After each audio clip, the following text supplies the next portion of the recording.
presidente man yan, may speaker man yan, congressman man yan, o senador, pag nagkasala, kailangan ikulong at kailangan managot.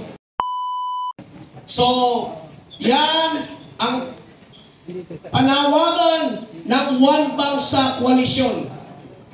Itong One Bangsa Coalition, hindi lamang ito dito sa Metro Manila. Ito ay hanggang sa Mindanao. Mayroon kaming mga kasamahan mula Sulu hanggang Apare na kung saan para sa kaalaman ng lahat, ang mga Muslim ngayon sa Pilipinas ay umaabot na ng more than 10 million. Hindi lang sa BARD kundi kasama itong Bangsamoro outside communities na ngayon ay naghihinalo, nagsusumamo, sila ay tinamaan itong mga darating na kalamidad na hanggang ngayon hindi pa rin sila nakakabangon gaya ng mga kapatid natin diyan sa Cebu, mga kapatid natin diyan sa Davao at kung saan pang lugar na tinamaan ng kalamidad na ito.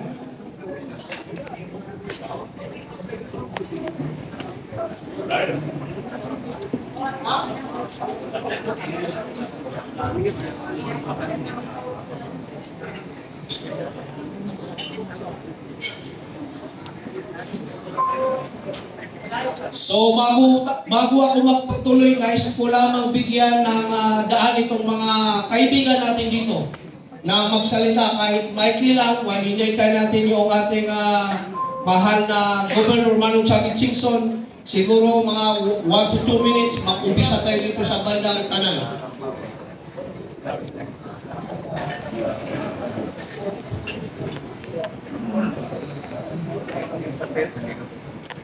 Assalamualaikum warahmatullahi wabarakatuh. Magandang umaga po sa ating lahat. Ako po si Kasing Candido mula sa Bangsamoro Against Corruption Movement.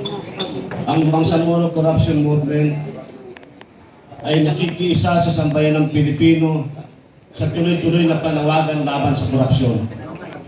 Nitong mga nakaraang buwan ay sinimulan ang mga investigasyon sa Senado upang magtanong sa mga kontraktor, mga opisyal at iba pang kawani ng DPWH patungkol sa anomalya sa flood control project sa ilalim ng taon ng budget 2025. Sa kasalukuyan ay mahigit kumulang 472 flood control projects ay pawang ghost flood control projects ayon sa DPWH. 25% hanggang 70% na budget ng flood control projects ay nasayang dahil sa korupsyon ayon sa Department of Finance. Sa bisa ng Executive Order number 94 ay nilikha ang Independent Commission for Infrastructure o ICI upang mag-imbestiga sa mga anomalya at katiwalian sa mga proyekto sa flood control at iba pang pambansang infrastruktura sa nakalipas na 10 taon. Ang paunahing mandato nito ay tiyakin ang pananagutan laban sa tamang paggamit ng kaban ng bayan. Maging ang ombudsman ay nagsampa din ng mga kaso laban sa ilang kawanin ng DPWH. Sa kabila nito, patuloy ang panawagan ng mga Pilipino. Marami-rami na rin mga pagkilos ang nakita natin. Marami-rami na rin pagkilos na nagpakita ng pagkadismaya at galit ng mga Pilipino sa kadahilanang wala pa rin napapanagot mula sa Administrasyong Marcos at sa mga kaalyado nito sa Kongreso na nagpasa ng taon ng budget noong 2025.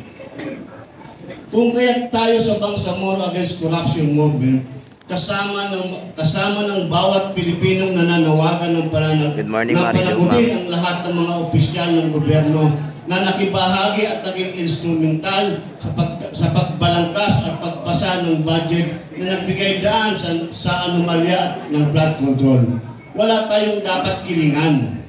Ang ating panawagan ay panagutin ang lahat ng nagkasala at nagnakaw sa kaban ng bayan. Maging siya ay si Pangulong Marcos Jr. na pumirma upang maisabatas ang General Appropriation Act ng 2025 o ang dating chairman na si Saldico ng House Committee on Appropriation, kasama na rin ang dating Speaker Romualdez na nasilbing liderato sa pagbalangkas ng maanumalyang budget. Higit sa ano pa man, ang panawagan natin ay para sa pananagutan. sa ngalan ng pananagutan ay tungkulin natin bilang mga Pilipino ang hilingin sa mga nanunungkulan.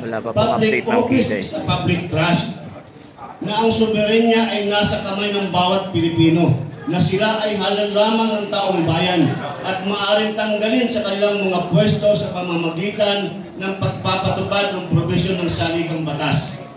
Ganon din sa mga nananawagan o nagpapalutang sa ideya na revolusyonaryong gobyerno. Bago ang pagiging caretaker ng pamahalaan ay ang isang personalidad. Marapat lamang siguro natin ipabatid at ipaalaala sa mga nananawagan nito na meron tayong legal na proseso na nanaayon sa ating konstitusyon, partikular na ang order of succession. Patuloy tayong titindig bilang paalaala sa mga namumuno at para sa pananagutan, panindigan at protektahan ang konstitusyon. Ilang beses at maraming beses na rin natin narinig sa mga balita na sinasabi o instruction ng Pangulong Bongbong Marcos, instruction na sa ICI, instruction na sa Ombudsman, na kung saan tayo dadalhin ng ebidensya ay dapat nating sundin. Dapat nating sundan kung saan tayo dadalhin ng ebidensya. Kaso ang ebidensya ay nagtuturo papunta sa kanya. Kaya ang Bangsamoro Against Corruption Movement ay nananawagan, tama na, sobra na, ikulong na. Maraming salamat po. Yes. Assalamualaikum warahmatullahi wabarakatuh.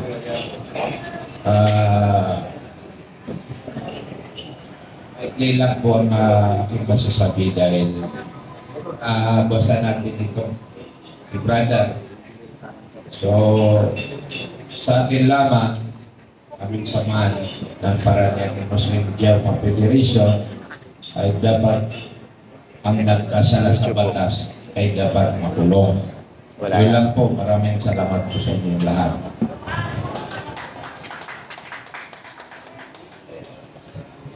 Thank you, Ma'am Imelda.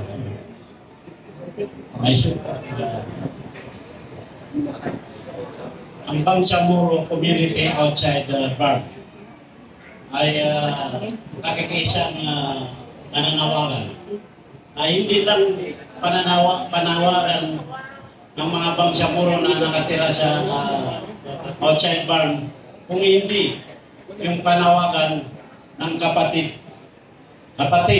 ng Pangulo natin, si Amy Marcos. Ading, uwi na tayo sa Ilocos. So yun ang sinusuportahan natin. Pangulong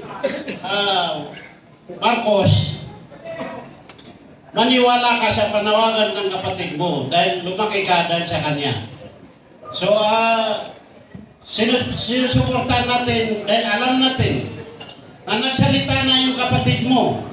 So, kung anong sinasabi niya, panawagan sa lahat ng mga Muslim at lahat ng mga Pilipino, sinabi sa lahat ng mga Pilipino na panawagan sa Malacanang na yun din ang sinusuportahan natin. Pinapaniwala namin dahil hindi niya kayang sabihin ninyo kung walang katotohanan. So yan lang po. Maraming salamat sa inyo.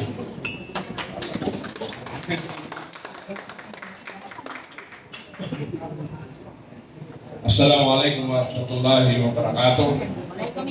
Isang mapagpalang araw sa ating lahat.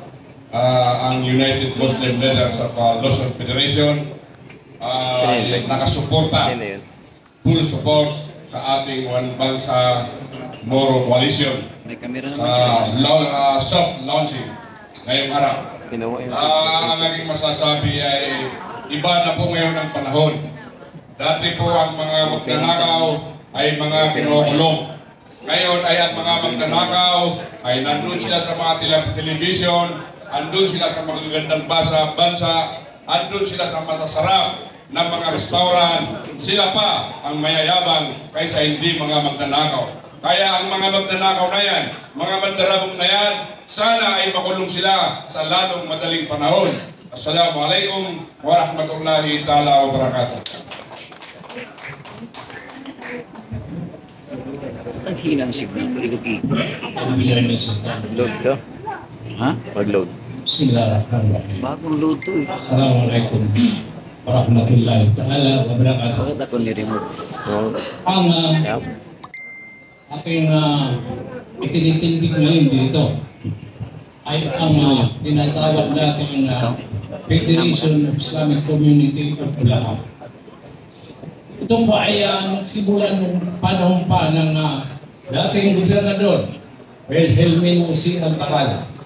Siya ang nagbigay ng pahintulot na mabunatin ang ating samahan mula noon hanggang ngayon. So sa pamamagitan ng ating pagpupulo ngayon, mga mahal kong kasama, kaibigan, ay dapat pagtuunan natin ang pansin. Bakit po ba? Dahil ito po ay hindi lang para sa atin, kundi para sa kinabukasan ng ating mga anak, ng ating mga apo, na huwag naman sana tayo masama doon sa mga taong hindi marunong tumanaw ng utang na loob. Mahirap po. So ang panindigan natin, dahil nandito ang ating Pangulo ng Wangbansa, Coalition, si Alan Balangé, suportado po ang buong samahan ng Federation of Islamic Community ng Bulacan at ang aming mga kasamahan. Maraming salamat po sa inyo.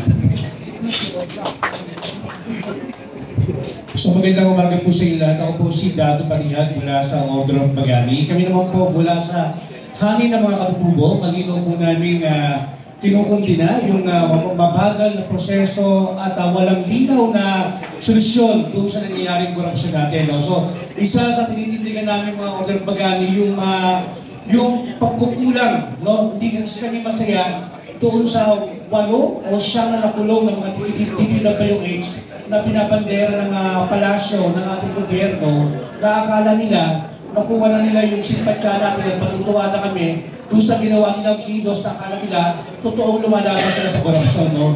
So sa amin lang, pag ganun pa yung proseso, pag ang mga maliliit past process, mas madaling mangukulong, mas madaling daling sa kulungan, mas madaling hulihin.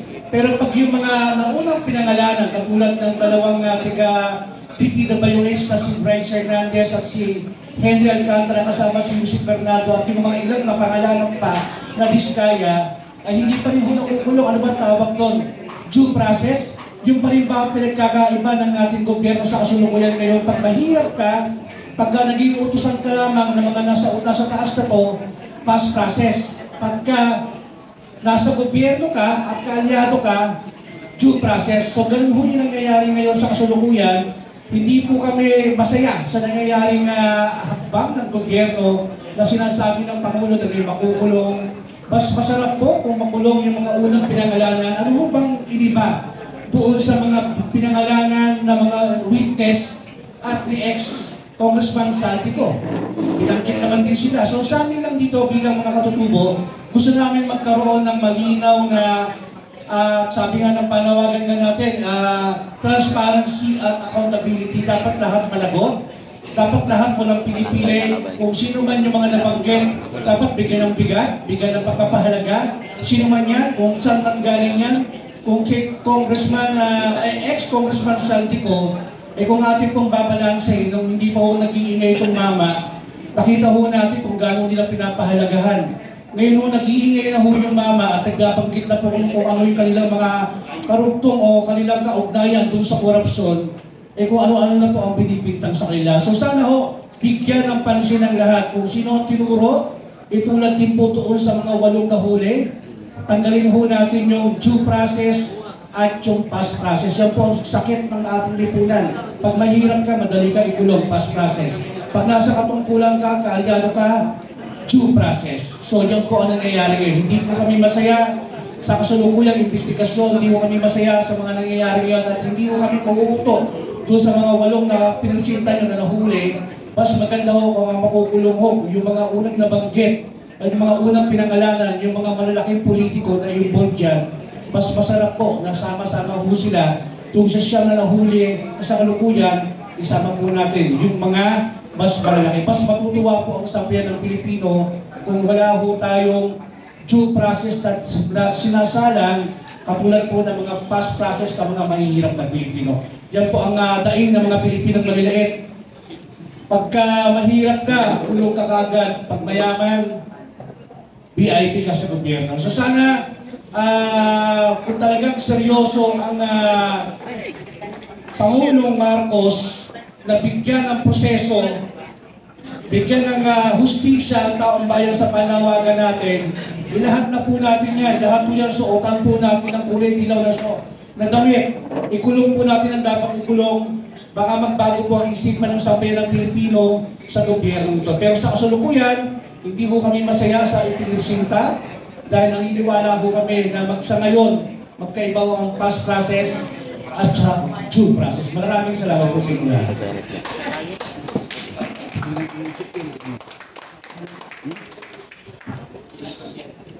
Senador, aabot ba tayo?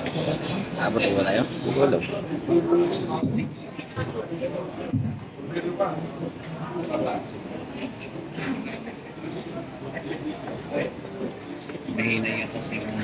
Assalamualaikum warahmatullahi wabarakatuh. Magandang umaga sa inyong lahat. Ako ang isa sa mga scholar na tumindig sa harapan ninyo na mula sa Philippine Khutaba and Imam Masajid. Sa aming mga scholar ng Islam ay tagapayo lang kami. Ang pagsisisi ay nasa huli. Dahil ang pagsisisi ay nasa huli, kailangan maitaman natin ang tama mula sa kamalian. Ang nararanasan natin ngayon ay nagmula sa mga pananaw natin. Nagmula sa atin kung bakit tayo nagkakaganito. Mula sa Quran, sa banal na Quran, nabanggit, sinabi ng dakilang Allah subhanahu wa ta'ala, Inna Allah la yughayyiru ma biqaumin hatta yughayyiru ma bi anfusihim. Katotohanan, ang dakilang lumika, ang Allah subhanahu wa ta'ala, hindi niya kailanman babaguhin ang mga nilalang hanggat hindi sila mismo ang magbago sa kanilang sarili. Itanong natin sa sarili natin, katulad ng binanggit ko, tayo ba ay nagsisisi na ang ibinuto natin, naging leader natin, itong isang tao na makasarili, mga taong makasarili. Mga kapatid, tayo ay magkaisa. Dahil ang pagkakaisa ay doon nagmumula ang tagumpay. Inshallah, tayo ay magkaisa na isigaw natin sa sambayan ng Pilipinas na gusto natin magbago lahat. Wassalamualaikum warahmatullahi wabarakatuh.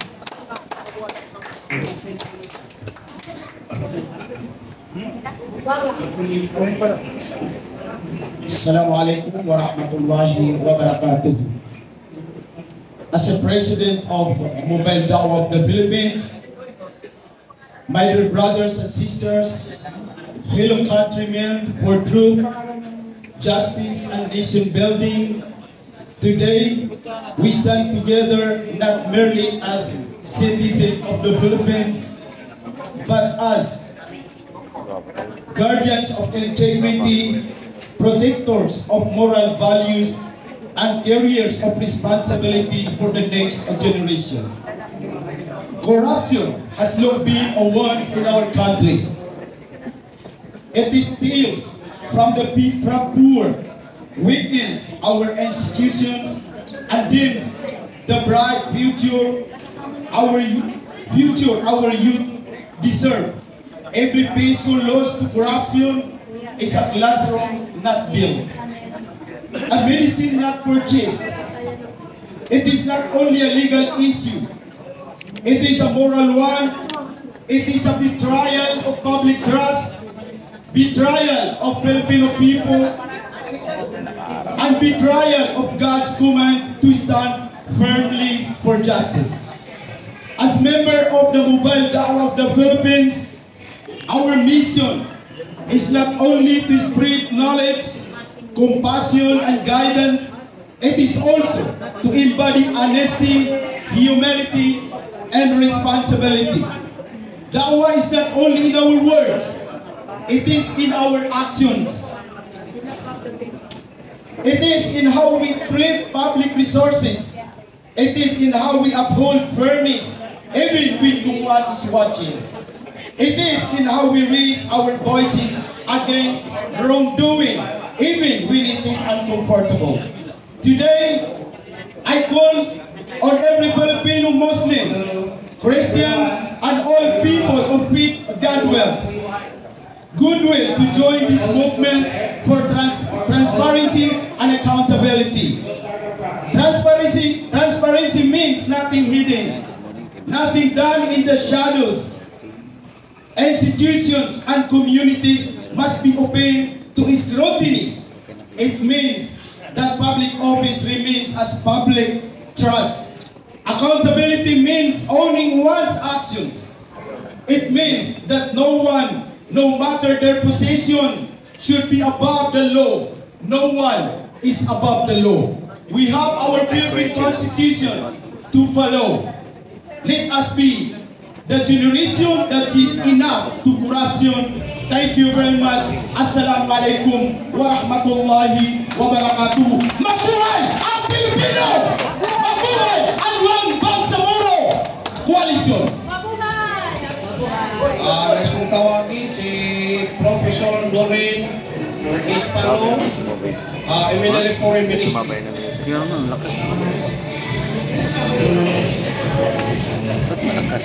Pagkatapos nito, aakyat na yung ating guest. Bismillahirrahmanirrahim. Alhamdulillahirabbil alamin wa nasta'in fi umuri dunya wa din. Allahumma salli ala sayyidina Muhammad wa ala alihi wa ashabihi ajma'in. Assalamualaikum warahmatullahi wabarakatuh. Magandang umaga po sa ating lahat. Una-una, pinagpapasalamat sa convener ng One Bangsamoro Coalition for inviting me despite short notice lang po kayo ng mga galang na tawagan. Nandito tayo para makiisa. I was here since November 16. Dala-dala namin yung National Liberation Front when we joined the rally in White Plains na pinanawagan ng United People's Initiative. Ano naman po ang ambak namin bilang isang revolutionary pinusan na matagal nang nagigibaka upang bigyan ng magandang pamumuhay ang bawat isa. With the theme, with the title dito sa launching na ito, for transparency and accountability, nandyan din po kami. Dadalhin ko kayo sa Mindanao. Ano bang ginawa ng administration na ito sa atin, sa Bangsamoro?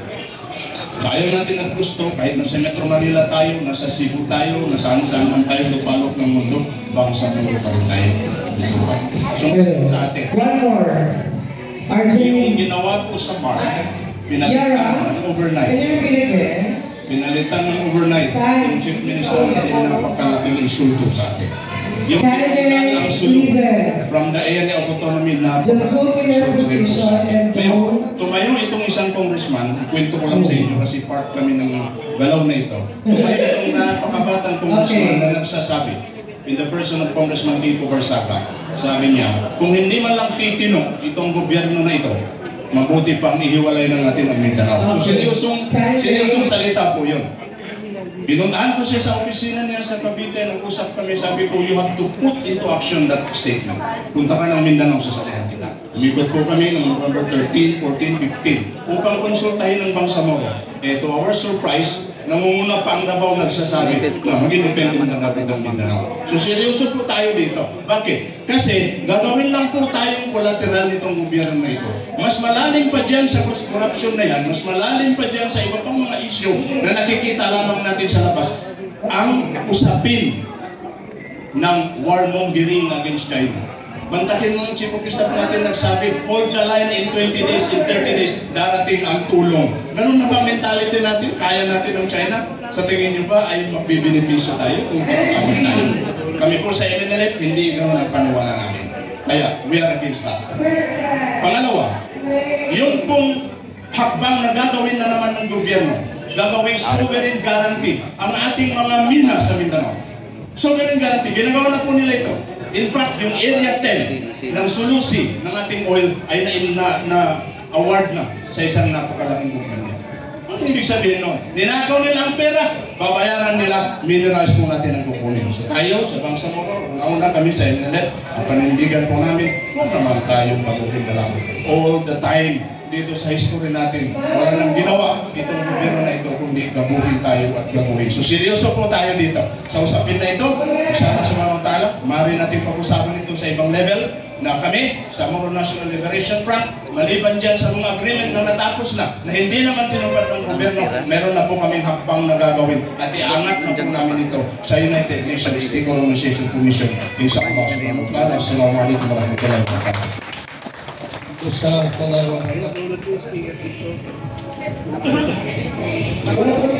Para po sa ating mga kaibigang media, po umakyat si Manong. Nais ko lang po bigyan ito ng pansin. Itong mga nananawagan na magkaroon tayo ng isang transition council, may mga nananawagan din na magkaroon ng isang military junta, ang One Bangsa po ay malakas na tumututol sa mga kahalintulad na panawagan.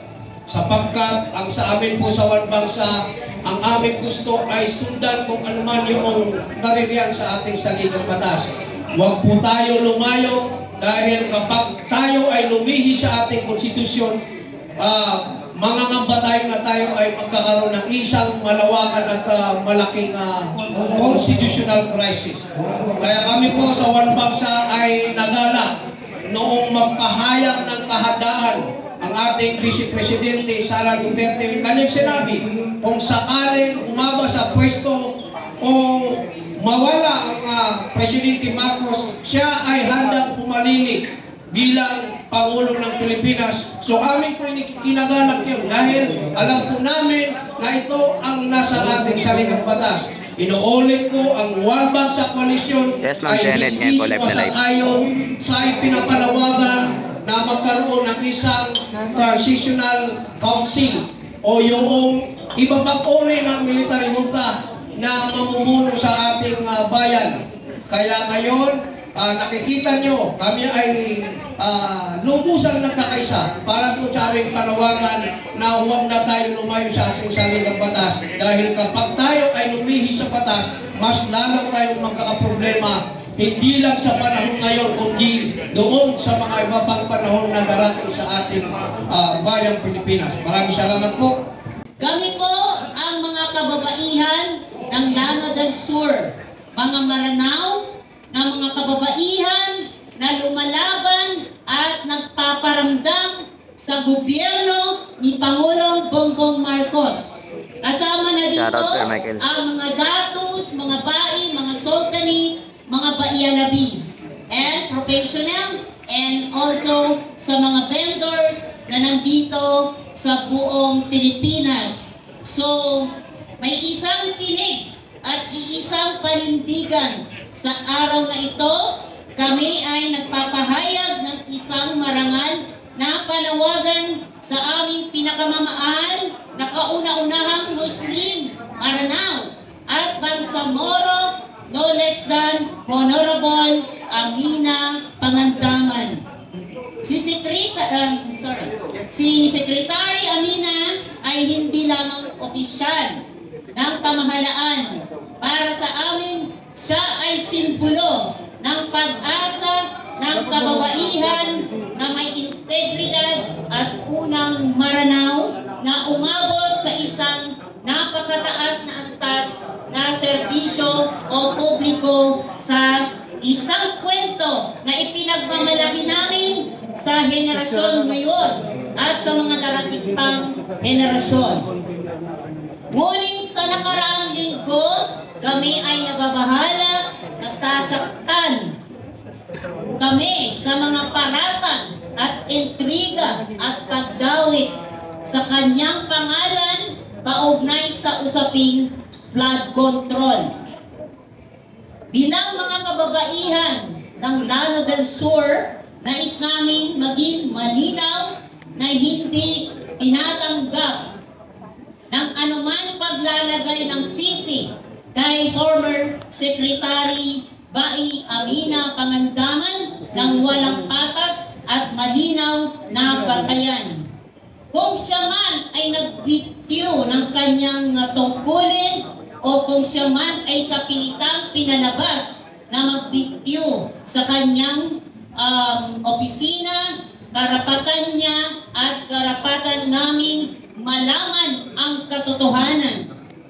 Dahil sa haba ng panahon, naglingkod po siya tapat, tahimik, disente, professional, at buong puso niyang sinuportahan ang administrasyon ni Pangulong Bongbong Marcos.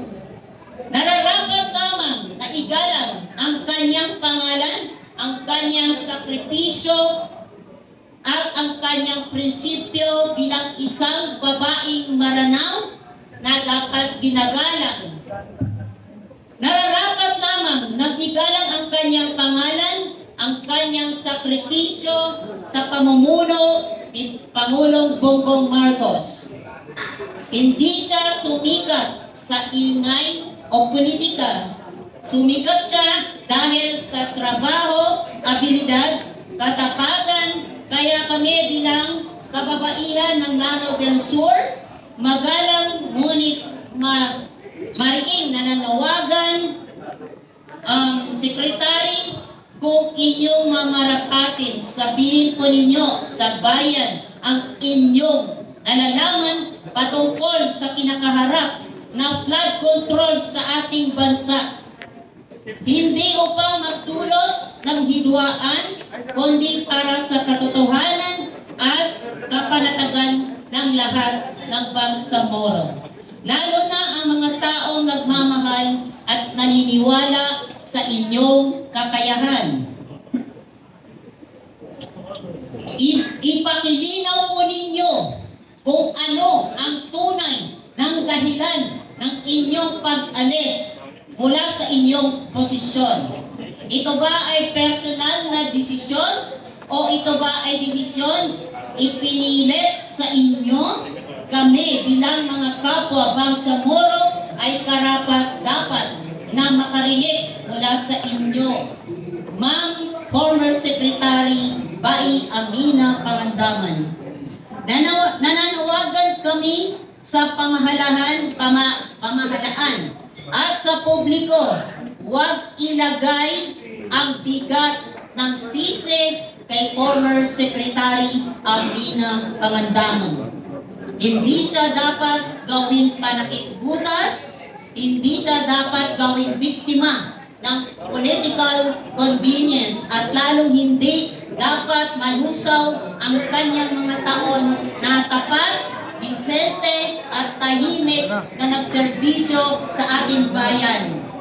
Iginagalang namin si Pangulong Ferdinand Marcos Jr., ngunit hinihiling namin na igalang din ang kauna-unang Maranao na babae, Muslim women Maranao, na naging Department of Budget and Management Secretary.